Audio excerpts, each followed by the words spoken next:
is someone doing a write-in for one of the award seat, award four. And the CEO by Angelo Washington. Yes. Melvin, good morning. How are you? Pretty good. How you doing today, Ray? Got a question for you. I'm doing fine, thank you. Pronounce your last name, and then you're going to have to spell it because you're going to have to.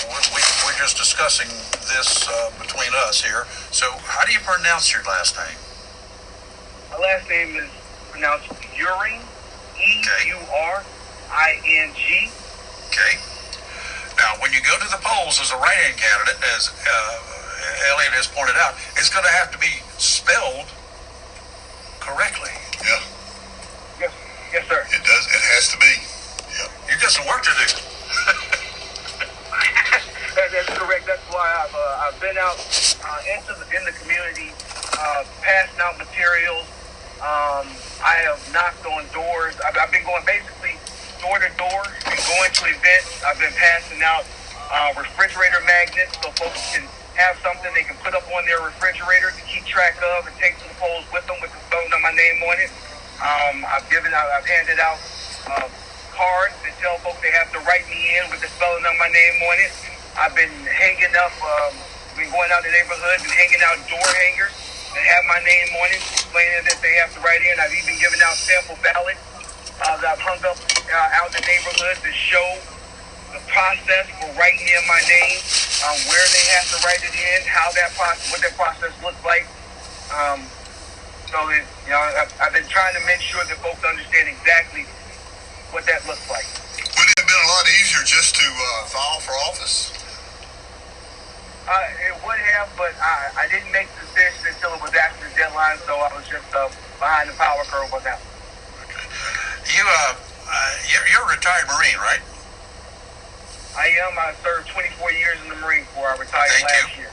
Thank you, sir, for that. You chose Jacksonville to settle in. Thank you for that as well. And thanks for getting involved in the electoral process all the way through.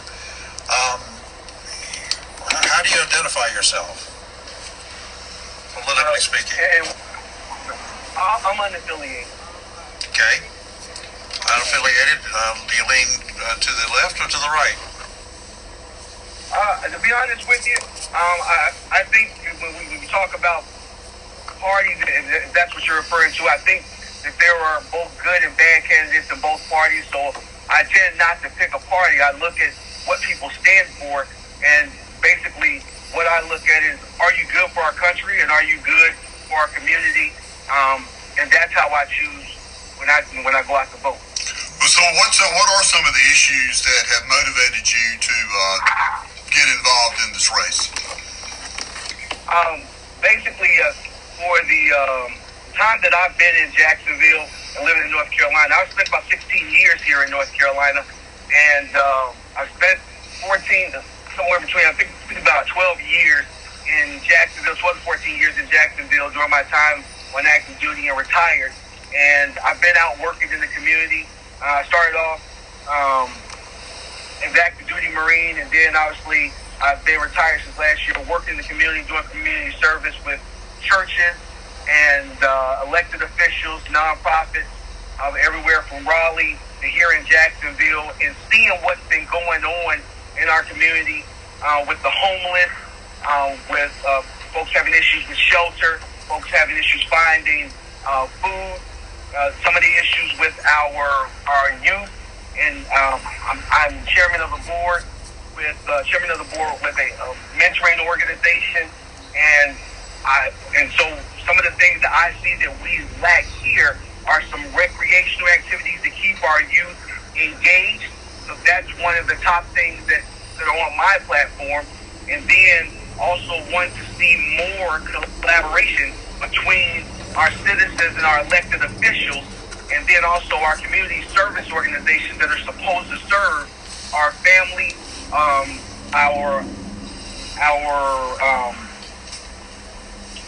those that need help with housing, those that our elderly community, our youth. And then last year when we had Florence, just kind of see that process. I saw our city refining their disaster relief and emergency response. And I see that there's some work that we still have to do there.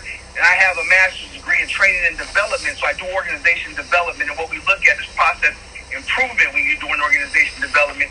And having also a master's in military studies, where we look at strategic planning and long-range planning, I thought that I could be of help there. And I would also like to see us work on our residential housing capacity, quality, and affordability in the area, because I saw as I went around, especially during Florence and even after Florence, working with people with their housing and shelter, I see there's work to be done there. And so rather than just going out after people are affected by those things, I thought I could do a better job being on the decision-making end and helping before decisions are made and people are already in the throes of dire needs, maybe helping better decisions being made on the front end before people need help. And so that seemed like a more efficient way to do that.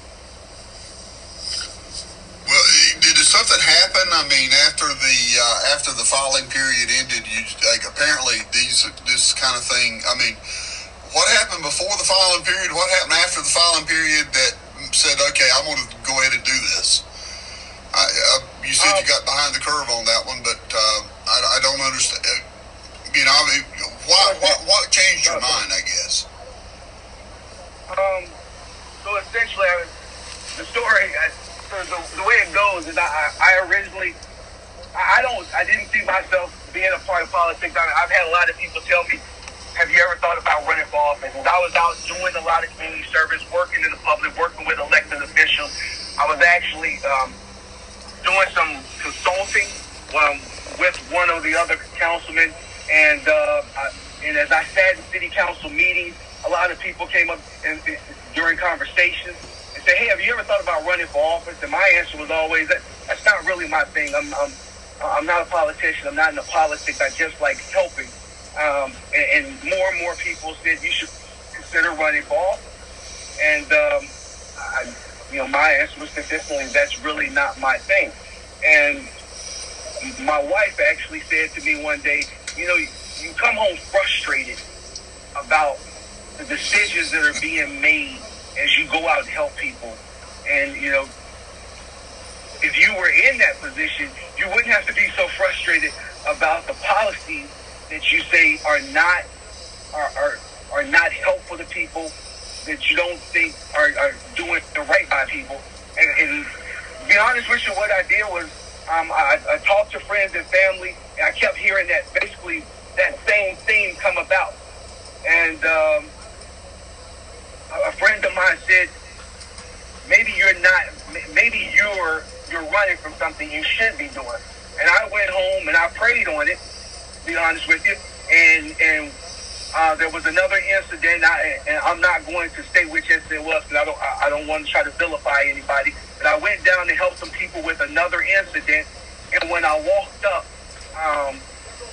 this literally was like the day after I prayed about it. I walked up to help some people, and as I showed up, a lady said to me, "There goes the councilman. There goes the councilman." And I said, "Ma'am, I'm not a councilman. I work with some councilmen from time to time." And another lady walked up and said, her exact words were, "Maybe you're a councilman today, and we're going to call you the councilman. So just take it in." I took that as confirmation that maybe I needed to move in that direction. And I went home the next day and ordered some campaigning material and started my campaign. That's how it started. All right. Well, we appreciate it. Appreciate you calling in. And again, we've been talking to Melvin Uring. He has declared himself as a write-in candidate for, I believe it's Ward 4, right, Melvin?